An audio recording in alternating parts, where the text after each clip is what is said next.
Boxing update mga body Ryan Garcia at Mario Barrios tuloy na ang laban bukas tara mga body at atin itong pag-usapan. Bukas na nga magaganap mga body ang laban.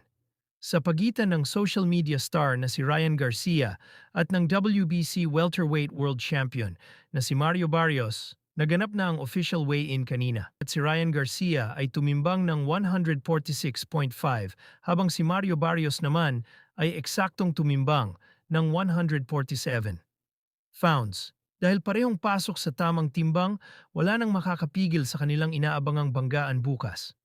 Sa kabilang banda naman mga body matapos nga ang mainit na palitan ng salita sa pagitan ng WBC Minimum Weight World Champion na si Melvin Jerusalem at ng Pangulo ng MP Promotions na si Sean Gibbons, mas lalong uminit ang usapan sa mundo ng boxing. Nagkaroon ng tensyon matapos magkasagutan ang kampo ng kampyon at ang pamunuan ng MP Promotions na nagbigay daan sa samut-saring spekulasyon tungkol sa susunod na hakbang ng dalawang panig. Bagamat na itinuturing ngang dahilan ng kanilang tampuhan ay yung pag-cancel nga ng laban sa pagitan ni Melvin Jerusalem at Oscar Collazo. Yun pala ang dahilan, kaya naglabas ng hinanakit si Melvin Jerusalem sa social media.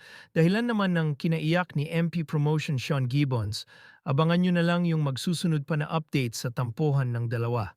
Sa kabila naman mga body, matapos nga ang mga balibalita tungkol sa posibleng laban ni John Riel Casimero kontra kay Luis Neri, hanggang ngayon ay wala pang opisyal na anunsyo mula sa promoter ni Casimero na si Koki Kameda. Bagamat may ilang clue na ibinibigay si Casimero sa social media, hindi pa rin tayo makakasigurado kung si Neri nga ba ang susunod niyang makakalaban.